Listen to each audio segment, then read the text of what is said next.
Central delta water management పర్యవేక్షణ సందర్భంగా ఈరోజు లొల్లలాకులు ఇచ్చేసినటువంటి సందర్భంలో ఈ యొక్క కార్యక్రమంలో భాగస్వాములైనటువంటి గౌరవ శాసనసభ్యులు బండారు సత్యానందరావు గారికి, అదేవిధంగా మన జనసేన నాయకులు మిత్రులు బండారు శ్రీనివాస్ గారికి, అదేవిధంగా మరొక మిత్రులు మన ఆకుల రామకృష్ణ గారికి, రాష్ట్ర రైతు నాయకులు, అదేవిధంగా మా ప్రాజెక్టు చైర్మన్ శ్రీ గొబ్బల మా శ్రీనివాస్ గారికి, ఇంకా వేదిక మీద ఉన్నటువంటి రైతు నాయకులకు, అధికారులకు, పాత్రికేయ మిత్రులకు అందరికీ కూడా ముందుగా నా హృదయపూర్వకమైనటువంటి నమస్కారాలు మీ అందరికీ కూడా తెలియజేసుకుంటూ ఉన్నా.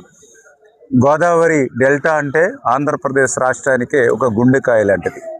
అటువంటి గోదావరి డెల్టా కూడా ఈరోజు మరి ఉపద్రవం వచ్చినటువంటి పరిస్థితి. దానికి రెండు రకాలుగా, ఒకటి సూపర్ ఎల్నినో ప్రభావం, రెండవది గత 5 సంవత్సరాల జగన్మోహన్ రెడ్డి పాలన పాపం ఫలితం. ఎందుకంటే ఈరోజు మనం చూస్తూ ఉన్నాం, గోదావరి 70 సంవత్సరాల చరిత్రలో ఈ 15,000 క్యూసెక్కుల నీరు ఈ జూలై నెలలో రావడం ఇదే ప్రథమం అని చెప్పి ఇరిగేషన్ అధికారులు చెప్తూ ఉన్నారు.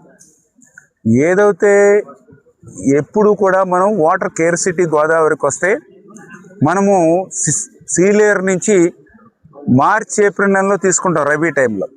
అటువంటిది జూలై నెలలోనే మేము ఇప్పుడు సీలేరు నుంచి 4,000 5,000 క్యూసెక్కుల నీరు తీసుకుని ఈవేళ కిందకి గోదావరి డెల్టాకి పంపిస్తూ ఉన్నామని అంటే ఇంకా గోదావరిలో ఇన్ఫ్లో ఏ మాదిరిగా అడిగంటిందనేది మనందరికి కూడా అర్థమవుతున్నటువంటి పరిస్థితి.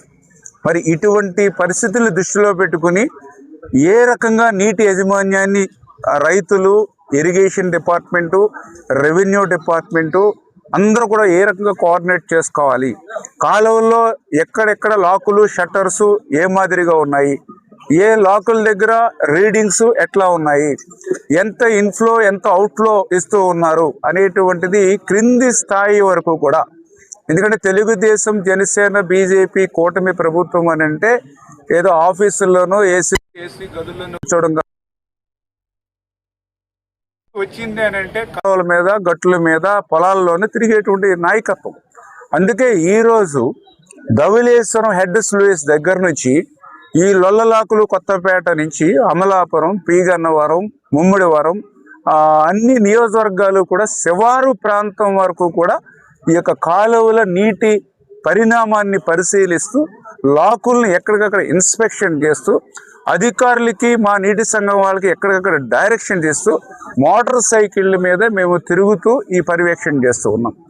ఈ సందర్భంగా రైతాంగం అంతా కూడా గుర్తుపెట్టుకోవాల్సిన అవసరం, ఈరోజు ఎంత వర్షపాతం తక్కువ ఉన్నప్పటికీ, గోదావరిలో ఇన్ఫ్లో తక్కువ ఉన్నప్పటికీ సమగ్రమైనటువంటి వాటర్ మేనేజ్మెంట్తో ఈరోజు మేము 14,700 అంటే ఇటు ఏదైతే ఈస్ట్ గోదావరి అటు వెస్ట్ గోదావరి కలిపి 14,700 మ్యాక్సిమం వాటర్ ఈవేళ ఈ యొక్క డెల్టాకి ఇస్తూ ఉన్నాం.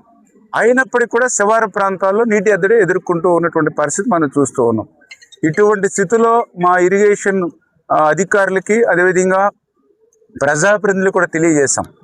ఏదైతే పై భాగాన ఇప్పుడే నేను పరిశీలిస్తే కొంచెం వాటర్ ఓవర్ఫ్లో అయిపోయి గట్లు మేయించి ఓవర్ఫ్లో అయి బయటికి పోతూ ఉన్నటువంటి స్థితి, దాంతో నీటి మట్టాన్ని తగ్గిస్తూ ఉన్నారు. అంచేత ఓవర్ఫ్లో ఎక్కడైతే ఉందో అది ఎస్టిమేట్ చేసి O&M కింద ఎమర్జెన్సీ వర్క్ కింద చేపట్టమని అంటున్నాం.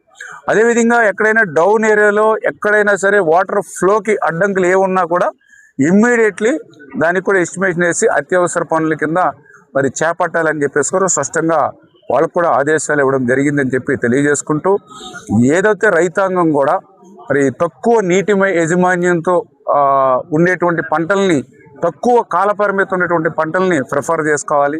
ఆరుతడి పంటలకు అవకాశం ఉన్న చోట్ల ముందుకు వెళ్ళవలసిన అవసరం ఉంది. డ్రింకింగ్ వాటర్కి ఫస్ట్ ప్రిఫరెన్స్ ఇవ్వాల్సినటువంటి అవసరం ఉంది. అవసరమైతే వంతుల వారి విధానాన్ని కూడా పగడ్బందీగా కలెక్టర్స్ యొక్క ఆధ్వర్యంలో రెవెన్యూ, ఇరిగేషను, నీటి సంఘాలు, ప్రజాప్రతినిధుల కోఆర్డినేషన్తో ముందుకు సాగవలసినటువంటి అవసరం కూడా ఉంది అని చెప్పి ఈ ఎల్నినో సందర్భంగా మనం ఆ జాగ్రత్తలు తీసుకెళ్లాలని చెప్పి తెలియజేసుకుంటూ, అదేవిధంగా గత ప్రభుత్వం పాలనా పాపం ఫలితం ఇప్పుడే నేను చెప్పాను. ఇప్పుడే మనం లొల్లలాకుల దగ్గర ఉన్నాం.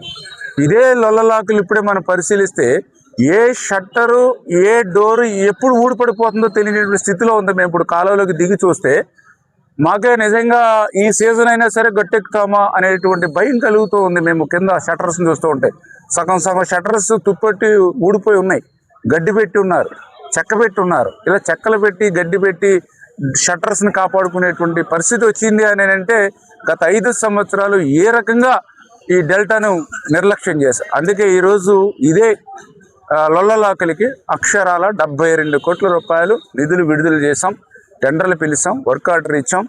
ఈ సీజన్లోనే పనులు మొదలుపెట్టి ఆ పనులు కూడా కంప్లీట్ చేయబోతూ ఉన్నాం.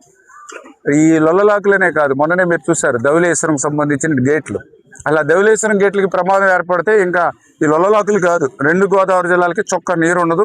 మళ్ళీ కాటన్ మహాసేడికి ముందు ఏ రకంగా అయితే తేగలు, దుంపలు, కలగదుంపలు తిన్నామో అటువంటి పరిస్థితి. దానికి కూడా మొన్ననే 150 కోట్లు పెట్టి చంద్రబాబు నాయుడు గారు 117 గేట్లని మళ్ళీ కొత్తగా మనం ఏర్పాటు చేసుకుంటూ వస్తున్నటువంటి పరిస్థితి. అంటే ఈ రకంగా ఈరోజు ఆర్థిక పరిస్థితి మాకు సహకరించకపోయినా, వెంటిలేటర్ మీద ఉన్నటువంటి ఆర్థిక స్థితి మాకు వారసత్వంగా గత ప్రభుత్వం ఇచ్చినా కూడా గత ప్రభుత్వ తప్పిదాలన్నింటినీ కూడా ఒక్కొక్క దాన్ని సరి చేసుకుంటూ ఈరోజు మళ్ళీ గోదావరి డెల్టాను మళ్ళీ ముందుకు తీసుకెళ్ళాలి, గత వైభవం గోదావరి డెల్టాకి ఇవ్వాలనేటువంటి ఆలోచనతో మరి ఇదన్నీ కూడా ఇప్పుడు ఇమీడియట్లీ మనం చేసేటువంటి ప్రక్రియ.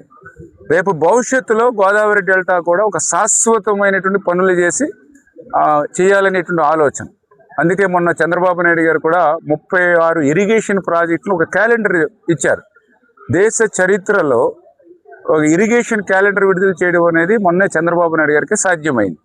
ఆ 36 ఇరిగేషన్ ప్రాజెక్టులు 3 సంవత్సరాల్లో ఖర్చు పెడతారు, పూర్తి చేస్తారు.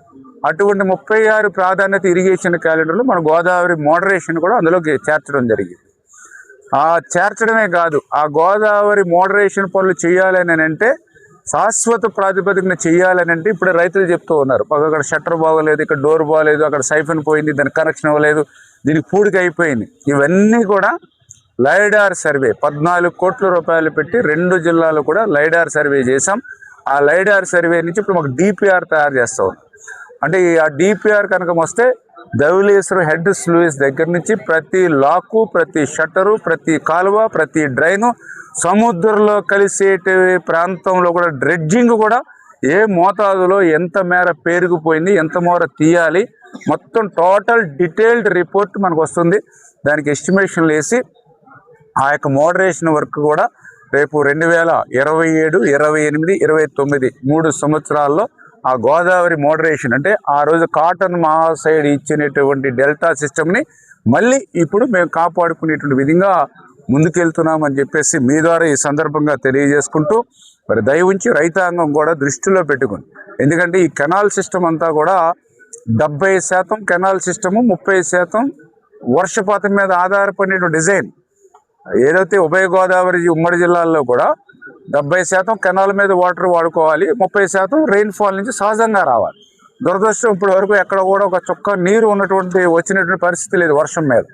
ఇప్పుడు కూడా చూస్తే దగ్గర ఇప్పుడు జూన్ నుంచి ఇప్పుడు జూలై 17వ తారీఖు అంటే దగ్గర 45 రోజులైంది. 50% అంటే సాధారణ వర్షపాతం కంటే 50% తక్కువ నమోదైనటువంటి పరిస్థితి. 90% మండలాల్లో సాధారణ వర్షపాతం కంటే 50% తక్కువ వర్షపాతం నమోదైన పరిస్థితి. మన ప్రాంతంలో అయితే ఆ 50% కాదు కదా, 5% కూడా వర్షం లేనిటువంటి పరిస్థితి. ఇటువంటి వర్షాభావ పరిస్థితిని దృష్టిలో పెట్టుకుని, సూపర్ ఎల్నోవా ప్రభావాన్ని దృష్టిలో పెట్టుకుని దాన్ని కూడా సమర్థవంతంగా అధిగమించేటువంటి విధంగా ప్రతి ఇరిగేషన్ అధికారి, ప్రతి నీటి సంఘం అధ్యక్షుడి దగ్గర నుంచి సభ్యుల వరకు, ప్రతి ఎమ్మెల్యే, అదేవిధంగా ప్రజాప్రతినిధులు అందరం కూడా కాలువల మీదే ఉండి, కాలువ గట్ల మీదే ఉండి, లాకుల దగ్గరే ఉండి ఉన్న ప్రతి చుక్క నీటిని సద్వినియోగం చేసి ఆఖరి ఎకరం వరకు పంపించేటువంటి విధంగా ఈ యొక్క యజ్ఞం మాదిరిగా ఆ రైతాంగాన్ని ఆదుకోవాలనేటువంటి సంకల్పంతో ఈవేళ ప్రజాప్రతినిధిగా ఈ కూటమి పార్టీ పనిచేస్తుంది. దానికి దయ ఉంచి రైతులు అందరూ కూడా సహకరించాలి అని చెప్పి మరొక్కసారి మీ ద్వారా అందరినీ కూడా కోరుకుంటూ ఉన్నాం.